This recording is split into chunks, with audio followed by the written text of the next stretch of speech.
ராமாபுரம்ல ராமுன்னு ஒருத்தன் இருந்தான். ராமுவோட அப்பா தேவேந்திரன், அம்மா சாவித்ரி. 2 பேரும் விவசாயம் பண்ணி வாழ்ந்து வந்தாங்க. ராமுவோ அப்பா அம்மாக்கு ஒத்தாசையா இருந்து அந்த ஊர்லயே சின்ன சின்ன வேலைகளை செஞ்சு வாழ்ந்து வந்தான். இது மாதிரி அந்த குடும்பத்துல இருந்தவங்கெல்லாம் ஏதாவது ஒரு வேலையை பார்த்து வாழ்க்கையை நடத்தி வந்தாங்க. ஒரு நாள் தேவேந்திரன், டேய் ராமு, அடிச்ச புயலுக்கு வயலெல்லாம் நாசமா போச்சு. இந்த முறையும் அறுவடை செய்யறப்போ மறுபடியும் புயல் வந்து எல்லாத்தையும் நாசமாக்கிடுமோன்னு பயமா இருக்குடா.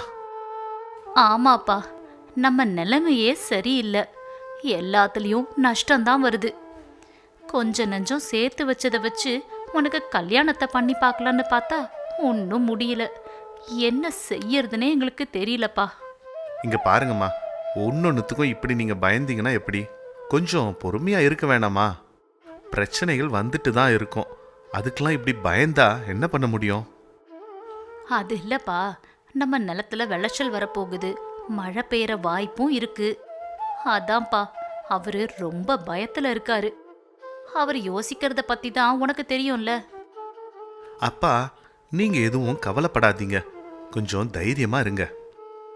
நீங்க தான் எங்களுக்கு தைரியம் சொல்லணும். ஆனா அது இல்லாம நீங்களே இப்படி பயந்தா என்ன பண்றது? சரி சரி, போதும், நிறுத்துறீங்களா? அம்மாவும் பையனும் புலம்புறத நிறுத்துங்க.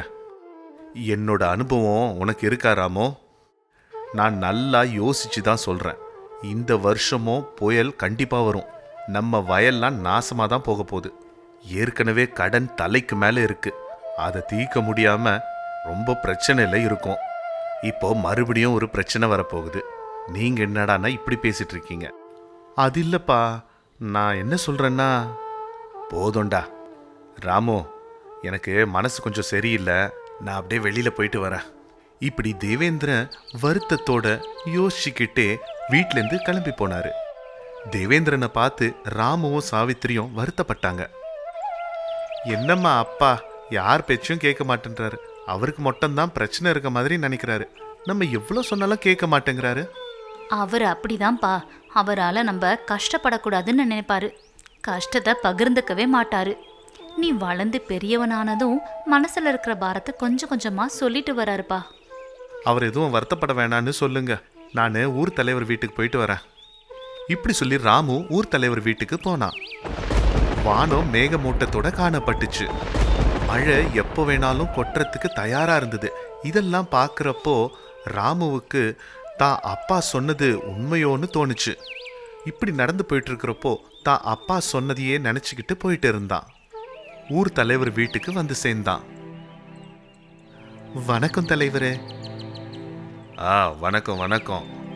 என்ன ராமு, ரொம்ப நாள் கழிச்சு வந்திருக்க, என்ன விஷயம்? இன்னும் 2 நாள்ல மழை பெய்ய வாய்ப்பு இருக்குன்னு சொல்லியிருக்காங்க. அதை பத்தி கொஞ்சம் பேசலான்னு வந்தேன். ஏற்கனவே எனக்கு அரசு அதிகாரிங்க கிட்டேருந்து விஷயம் தெரிய வந்தது. இந்த தடவை மழை வெளுத்து வாங்க போகுது. ஊர் மக்களையெல்லாம் கொஞ்சம் ஜாகிரதையா இருக்க சொல்லணும். அதே மாதிரி ஒரு வாரத்துக்கு சொந்தக்காரங்க வீட்டுக்கு போக சொல்லணும். நம்ம ஊர் இருக்கிறது தாழ்வான பகுதியில், ஊரே மூழ்கி போறதுக்கு வாய்ப்பும் இருக்கு. நானே ஊருக்குள்ள வந்து இந்த விஷயத்த சொல்லணும்னு நினைச்சேன். ஆனா இங்க நிலைமை கொஞ்சம் சரியில்லாததால நானும் என்னோட அத்தை வீட்டுக்கு கிளம்புறேன். 2 வாரம் கழிச்சு தான் வருவேன். நீ போய் எல்லார்கிட்டையும் இந்த விஷயத்த சொல்லிடு. சரிங்க ஐயா. இப்படி சொல்லிட்டு ராமு ஊருக்குள்ள வந்தான். வர வழியில ஊர் தலைவர் சொன்னதையே யோசிச்சுக்கிட்டு வந்தான். இப்போ ராமு மனசுல மழைய பத்தியோ புயலை பத்தியோ நினைப்பு இல்லை. ஆனா தன்னோட ஊர் மக்களை எப்படி காப்பாத்துறதுன்னு யோசிச்சுக்கிட்டு இருந்தான். அப்போ ஒரு நல்ல யோசனை வந்தது. ஊர்ல இருந்தவங்க எல்லாரையும் கூப்பிட்டு தான் மனசுல பட்டதை சொன்னான். அங்க ராமுவோட அப்பா தேவேந்திரன், அம்மா சாவித்திரியும் வந்தாங்க. இங்க பாருங்க, புயல் வரப்போகுதான். நம்ம ஊரு தாழ்வான பகுதியில் இருக்கிறதால மூழ்கி போற ஆபத்து இருக்கு. ஊர் தலைவரும் ஊரை விட்டே போக போறாராம். 2 வாரம் கழிச்சு தான் வருவாராம். அப்படியா? என்னடா நீ சொல்றது? நம்ம ஊர்ல இருந்து திருடங்க மாதிரி ஊரை விட்டே போகணுமா? வாழ்வோ சாவோ அது இதே ஊர்ல தான். அது மட்டும் இல்லாம ஊரை விட்டு போகணுன்ற எண்ணமே இல்லை. ஐயோ அப்பா, நான் அப்படி சொல்லலப்பா. ஊரை விட்டுட்டு போகணும்னு சொல்லல. நம்ம ஊர் எல்லையில ஒரு பெரிய மலை இருக்குல்ல, நம்ம எல்லாரும் அந்த மலை மேல போய் இருப்போம்னு சொல்றேன். மழை விட்டதும் அங்கேருந்து கிளம்பி வந்து நம்ம வீட்டில் இருக்கலாம். அப்போ யாருக்கும் எந்த பிரச்சனையும் இருக்காது. இப்படி ராமு சொன்னதும் எல்லாரும் அதுக்கு ஒத்துக்கிட்டாங்க. மலை மேல இருக்கிறதுக்கான ஏற்பாடு எல்லாத்தையும் செஞ்சாங்க. சொல்லி வச்ச மாதிரியே பயங்கரமான மழை பெஞ்சுது. ஊரே வெள்ள காடாச்சு. தாழ்வான பகுதியில் இருந்ததால வீடெல்லாம் மழை வெள்ளத்துல முழுகுச்சு. மலை மேல இருந்து ராமு ஊர் மக்கள் எல்லாம் தங்களோட வீடை பார்த்து ரொம்ப வருத்தப்பட்டாங்க. ஒரு வாரம் ஆனதும் மழை மெதுவா குறைஞ்சுது. மழை நின்னதும் மலை மேலே இருந்து எல்லாரும் கீழே வந்து அவங்க வீட்டுக்கு போனாங்க. அந்த நேரம் அந்த ஊர் தலைவர் அவங்க கிட்ட வந்து பேச ஆரம்பிச்சாரு. இங்க பாருங்க, நீங்கெல்லாம் உயிருக்காக போராடி இருக்கீங்க. நான் உயர் அதிகாரிக கிட்ட பேசுறேன். யாருக்கும் எந்த நஷ்டமும் வராம நான் பாத்துக்கிறேன். நீங்க கவலைப்படாதீங்க. என்னங்கய்யா ஊர் தலைவரே, எங்களை பயப்படாதீங்கன்னு நீங்களே பதட்டத்தோட சொல்றீங்க. உங்களுக்கு ஏதாவது பயமா இருக்கா என்ன? அப்பா, என்ன இப்படி பேசுறீங்க? தலைவர் சொல்றது ஒழுங்கா கேளுங்க. இங்க பாரு தேவேந்திரா, கொஞ்சம் பெரியவன்னு மரியாதை கொடுத்து பேசு. ரொம்ப யோசிக்காத. உன் மகன் ஒன்றும் பண்ணல. ராமு ஏதோ பெருசா பண்ணிடுவான்னு நினைச்சிடாதீங்க. என்னய்யா, என்ன இப்படி பேசுறீங்க? மழை வெள்ளத்துல எங்க நிலம்னா நாசமா போச்சு. இப்ப எங்களுக்கு வேற வழியே இல்லை. எங்களை யார் காப்பாத்துவா? எங்களுக்கு ஏதாவது உதவி பண்ணணுன்ற எண்ணம் இருக்கா உங்களுக்கு? இல்லைன்னா இப்படியே எங்களோட வாய் அடிச்சிட்டு இருப்பீங்களா? தேவேந்திர இப்படி கோவத்தோட பேசினதால ஊர் தலைவருக்கு பயம் வந்தது. மெதுவா அங்கேருந்து கிளம்பிடணும்னு நினைச்சாரு. இங்க பாருங்க, கவலைப்படாதீங்க. இந்த முறை இல்லைனாலும் அடுத்த வருஷம் நல்ல விளைச்சல் இருக்கும். இந்த வருஷம் அறுவடையை பத்தி மறந்துருங்க. எனக்கு இன்னொரு மீட்டிங் இருக்கு, நான் கிளம்புறேன். இப்படி சொல்லி ஊர் தலைவர் மெதுவா அங்கேருந்து கிளம்பிட்டாரு. ஊர் தலைவர் அங்கேருந்து கிளம்பிட்டதும் ராமு தன்னோட ஊர் மக்களை பத்தி யோசிச்சான். வயல்லாம் நாசமா போன விவசாயிகளோட கண்ணில் கஷ்டத்தை பார்த்தான். அப்பதான் ராமுவுக்கு ஒரு யோசனை தோணுச்சு. ஊர் மக்கள் கிட்டலாம் அந்த யோசனையை பத்தி பேசினான். இங்க பாருங்க, நீங்க எல்லாம் ரொம்ப வருத்தத்துல இருக்கீங்கன்றது எனக்கு தெரியும். வயலெல்லாம் நாசமா போச்சு. மறுபடியும் விளைச்சல் பண்றதுக்கு ரொம்ப நேரம் ஆகும். இனிமே நம்ம எப்படி பொழைக்க போறோன்றது கூட நிறைய பேர் யோசிச்சுட்டு இருப்பீங்க. தயவு செஞ்சு என் பேச்சு கேளுங்க. புயல் மழை ரொம்ப அதிகமா பெஞ்சுது. நம்ம ஊரை சுத்தி இருக்கிற ஆறு, குளம், கொட்டை இதெல்லாம் நிறைஞ்சிருச்சு. அதனால இப்போ நம்ம காய்கறி விளைச்சல் பண்ணுவோம். தண்ணியும் நம்ம கிட்ட அதிகமா இருக்கிறதால நமக்கு எந்த பிரச்சனையும் வராது. ஒரு மாசத்திலேயே கீரையெல்லாம் விளைஞ்சிடும். அதை வித்து நம்ம சம்பாதிக்கலாம். அதே மாதிரி காய்கறிகள் கூட ஒரு மாசம் 2 மாசத்துல விளைஞ்சிரும். அதையும் நம்மளால விற்க முடியும். நமக்கு தேவையான பயிர்களை விளைவிக்கிற வரைக்கும் இதையெல்லாம் விளைச்சல் பண்ணி கொஞ்சம் சம்பாதிக்கவும் முடியும். இதனால நம்ம குடும்பம் 2 வேளையாவது சாப்பிட முடியும். நமக்கும் மனதைரியம் வரும். நீங்க எல்லாம் என்ன சொல்றீங்க? ராமு சொன்ன விஷயத்த அவ்வளவு நேரம் வருத்தத்தோட இருந்தவங்க எல்லாம் கேட்டு ரொம்ப சந்தோஷப்பட்டாங்க. ராமு சொன்ன மாதிரியே தங்களோட நிலத்துல காய்கறிகள், கீரையெல்லாம் விளைச்சல் பண்ணாங்க. பூக்களையும் வளர்த்தாங்க. ஒரு மாசத்திலேயே கீரைகள், காய்கறிகள், பூவெல்லாம் விளைச்சல் பண்ணாங்க. இது எல்லாத்தையும் பட்டணத்துக்கு கொண்டு போய் வித்து கை நிறைய சம்பாதிச்சாங்க. அந்த ஊர்ல எல்லாரும் ரொம்ப சந்தோஷமா வாழ்ந்தாங்க. மழை வெள்ளத்தால பாதிக்கப்பட்டவங்களை பார்க்கறதுக்கு அந்த ஊருக்கு கலெக்டர் வந்தாரு. ஊரை பார்த்து ஆச்சரியப்பட்டாரு. எல்லாரும் ராமுவை பத்தி சொன்னாங்க. மழை வெள்ளத்தால நிறைய ஊரு நாசமா போச்சு. விவசாய நஷ்டம் ஏற்பட்டு நிறைய விவசாயிகள் தற்கொலையும் பண்ணிக்கிட்டாங்க. ஆனா உங்க ஊர் மட்டும் எந்த பிரச்சனையும் இல்லாம சமாளிச்சிருக்கீங்க. ராமுவை பத்தி கேள்விப்பட்டேன். உண்மையாவே ரொம்ப பெரிய வேலையை பார்த்துருக்கான். தேவேந்திரா, நீங்க ரொம்ப அதிர்ஷ்டசாலி. ஒரு நல்ல மகனை பெத்தெடுத்திருக்கீங்க. இங்க பாருங்க தம்பி, அந்த திருட்டு ஊர் தலைவன் எங்க ஊர்ல இருக்கிறது ஒரு பிரயோஜனமும் இல்லை. என் பையன் பொழைக்க தெரிஞ்சவன். அதனால தான் நாங்கெல்லாம் பொழைச்சிருக்கோம். ஊரும் நல்லா இருக்கு. ஏதாவது பிரச்சனை வந்தா நான் ரொம்ப பயந்துருவேன். அந்த ஊர் தலைவன் கூட ஊருக்கு ஒரு பிரச்சனைன்றப்போ ஊரை விட்டே ஓடி போயிட்டான். ஆனா என் மகன் அப்படி இல்லை. பிரச்சனை வரப்போ அதுல கண்டிப்பா ஒரு முடிவை தேடுவான். அவன் பொழைக்க தெரிஞ்சதா இருந்ததால அப்படி யோசிச்சிருக்கான். இது எனக்கு ரொம்ப பெருமையை சேர்க்குதுங்க ஐயா. தேவேந்திரன் சொன்னதெல்லாம் கேட்ட அந்த ஊர் கலெக்டர் ஒரு நல்ல முடிவை எடுத்தாரு. இந்த ஊர் தலைவனா இருக்கிறதுக்கான எல்லா தகுதியும் ராமு கிட்ட இருக்கு. உங்க எல்லாரோடைய அனுமதியோடையும் ராமுவையே இந்த ஊர் தலைவனா ஆக்குறேன். ஐயா, நான் எப்படிங்க ஐயா? நீதான் ஊர் தலைவர் போஸ்டுக்கு சரியான ஆள் ராமு. புயல் வந்தப்போ இப்ப இருக்கிற ஊர் தலைவன் ஊரை விட்டே ஓடிட்டான். ஆனா நீ ஊர் மக்களையெல்லாம் மலை மேல கொண்டு போய் காப்பாத்திருக்க. வயல்ல விளைஞ்சிருந்ததெல்லாம் நாசமா போனப்போ காய்கறிகள் கீரையெல்லாம் விளைச்சல் பண்ண சொன்ன. இது எவ்வளோ பெரிய முடிவு தெரியுமா? பொழைக்க தெரிஞ்சவன் ஒவ்வொரு பிரச்சனையிலையும் தீர்வை காணுவான்.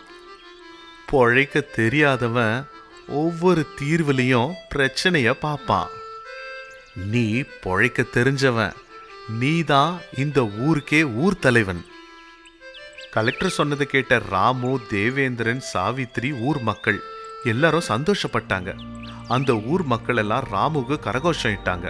அப்பத்துல இருந்து ராமு அந்த ஊருக்கே தலைவனா மாறினான். எல்லாரையும் சந்தோஷமா வாழ வச்சான். எந்த பிரச்சனையும் வரவிடாம, எந்த கஷ்டமும் இல்லாம பார்த்துக்கிட்டு தன்னோட அப்பா அம்மாவோட சேர்ந்து சந்தோஷமா வாழ்ந்தான்.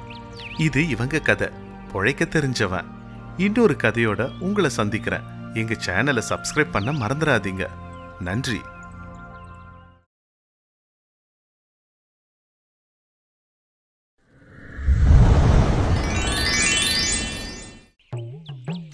ஐயா, இப்படி நம்ம தினம் தினம் மாட்டுக்கிட்டேருந்து பால் கறக்கிறத விட ஒரே நாள் மாட்டு வயிற்றுலேருந்து எல்லா பாலையும் கறந்துட்டா என்ன? பால் எல்லாம் அந்த வயிற்றுலேருந்து தானையா வருது?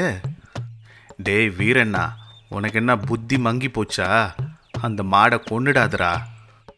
மாட்டு பால் அது சாப்பிட்ற உணவுலேருந்து வருதுடா. அதோட வயிற்றுல ஒன்றும் சேர்த்து வைக்கல. உனக்கு எப்படா புரிய வைக்கிறது? கோழி முட்டை எடுதுன்னா முட்டை எல்லாத்தையும் அதோட வயிற்றுல ஒன்றும் வச்சு இல்லை. ஐயா, எனக்கு இந்த சந்தேகம் எனக்கு ரொம்ப நாளாவே இருந்தது. டேய் வீரண்ணா, இப்படி அறிவை வச்சுட்டு எப்படிரா பிழைக்க போற? சரி சரி, போய் மாடு மெய். சரிங்க ஐயா. டேய் வீரண்ணா, இன்னொரு தடவை மாட்டோட வயிற்றுல பால் இருக்கான்னு மட்டும் பார்த்துறாத. சரிங்க ஐயா. இப்படி சொல்லிட்டு மாடுகளை மேய வைக்கிறதுக்காக காட்டுக்கு கூட்டிட்டு போனான். மாடு காட்டில் மேய்ஞ்சி சாப்பிட்டுட்டு இருக்கிறப்போ வீரண்ணா ஒரு மரத்துக்கு கீழே படுத்து ஓய்வு எடுத்துட்டு இருந்தான். அப்போ அவன் அங்கே மரத்தில் ஒரு சில காய்களை பார்த்தான். அதை பார்த்து, ஆமாம், இந்த மரத்தில் எப்படி காய்க்குது? அப்படின்னா இந்த காய்கள்லாம் ரொம்ப நாளாகவே மரத்துக்குள்ளே இருந்ததோ? இப்படி நினச்சிட்டு இருந்தான். அப்போ தான் அவனுக்கு அந்த மரத்தில் ஒரு பெரிய ஓட்டை தெரிஞ்சுது. அதை பார்த்துட்டு, ஓஹோ, ஒருவேளை இந்த ஓட்டைக்குள்ளே தான் அந்த காய்கள்லாம் இருக்குதோ என்னமோ, ஒரு தடவை பார்த்துடுவோம். இப்படி நினச்சி அந்த மரத்தோட ஓட்டைக்குள்ளே பார்த்தான். அப்போ அவனுக்கு அந்த ஓட்டைக்குள்ளே ஒரு மூட்டை கிடச்சிது. என்ன இது, மரத்து ஓட்டைக்குள்ளே ஒரு மூட்டை இருக்கு, என்ன இருக்குமோ இந்த மூட்டையில்? இப்படி ஆர்வமாக அந்த மூட்டையை பிரித்து பார்த்தான். அதுக்குள்ள தங்கமும் வைரமும் இருந்தது. அதை பார்த்து வீரனாக்கு ஒரே ஆச்சரியம். என்னது, மரத்து ஓட்டைக்குள்ள தங்கமா? இன்னைக்கு எழுந்த உடனே யார் முகத்தில் முழிச்சனோ இப்படி ஒரு அதிர்ஷ்டம் அடிச்சிருக்கு.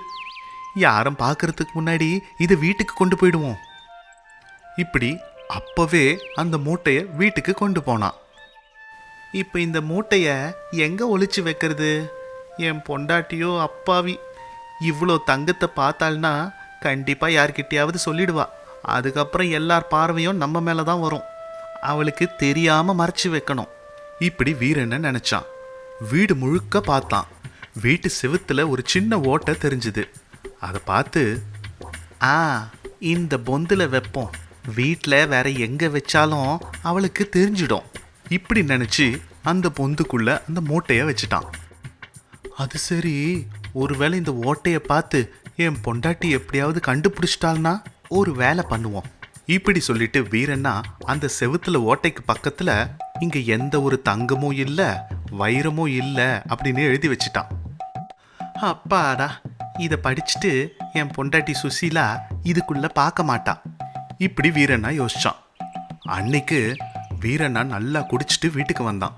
சுசீலா வீரண்ணா வீட்டுக்கு வந்ததுமே நல்லா குடிச்சு சந்தோஷமா வந்த வீரண்ணனை பார்த்து இப்படி சொன்னான். என்னங்க இன்னைக்கு ரொம்ப சந்தோஷமா இருக்கீங்க?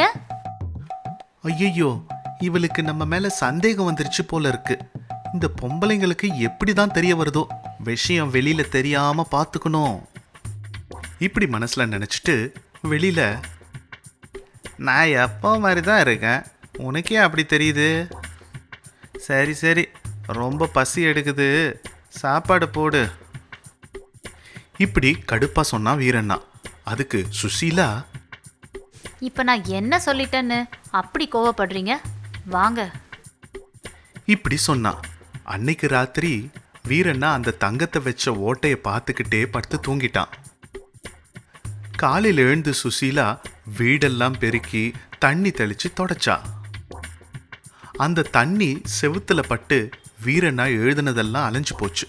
சுசீலா இன்னும் கொஞ்சம் தண்ணியை ஊத்துனதால அந்த செவரோட ஓட்டை பெருசாகி அந்த மூட்டை வெளியில தெரிய ஆரம்பிச்சிருச்சு. அத சுசீலா பார்த்துட்டா. செவுத்துக்குள்ள இவ்வளவு பெரிய மூட்டை இருக்கு, என்ன இருக்கு இதுல? இப்படி நினைச்சு சுசீலா அந்த மூட்டைய வெளியில எடுத்து திறந்து பார்த்தா. அதுல தங்கமும் வைரமும் இருந்ததை பார்த்தா. ஐயோ, எவ்வளவு தங்கம், எவ்வளவு வைரம்! உடனே இந்த விஷயத்தை அவர்கிட்ட சொல்லணும். இப்படி சொல்லிட்டு வீரனை எழுப்புறதுக்காக சுசீலா போனா. ஆமா, இப்ப இந்த விஷயத்த அவசரப்பட்டு இவர்கிட்ட சொல்லணுமா என்ன? எல்லாத்தையும் குடிச்சு அழிச்சிருவாரு. ஆனா இந்த மனுஷனுக்கு சம்பாதிச்சதை எப்படி சேர்த்து வைக்கணும்னு புத்தியே இல்லை. அவருக்கு தெரியாம இந்த மூட்டையை ஒளிச்சு வைக்கணும். எப்படி? இப்படி யோசிச்சா. சரி சரி, ஒரு வேலை பண்ற. இந்த மூட்டைய இந்த செவுத்துக்குள்ளேயே வச்சு மூடிடுற. இப்படி நினைச்சு அந்த மூட்டைய மறுபடியும் அந்த ஓட்டைக்குள்ளேயே வச்சுட்டா. இவரோட பார்வை மறந்து கூட இந்த மூட்டை மேல படக்கூடாது. இப்படி நினைச்சுக்கிட்டு சுசீலா அந்த ஓட்டைக்கு பக்கத்துல இந்த ஓட்டையில தங்கமோ வைரமோ எதுவும் இல்லைன்னு எழுதிட்டா. அப்பாடா, இத படிக்கிறவங்கெல்லாம் இதுக்குள்ள தங்கம் வைரம் எதுவும் இல்லைன்னு நினைப்பாங்க. இப்படி நினைச்சா. வீரண்ணா தூக்கத்துல இருந்து ரொம்ப சந்தோஷத்தோட எழுந்தான். உடனே அந்த மூட்டைய ஒளிச்சு வச்சிருந்த இடத்துக்கு போனான். அது மேல எழுதியிருந்ததை படிச்சான். இந்த ஓட்டையில தங்கமும் வைரமும் இல்ல, இப்படி எழுதியிருந்தது. இதை படிச்சதுமே வீரண்ணனுக்கு அவன் அந்த ஓட்டைக்குள்ள கூட பார்க்காம, ஐயோ ஐயோ, பெரிய பிரச்சனை ஆயிடுச்சு, இப்ப என்ன செய்யறது?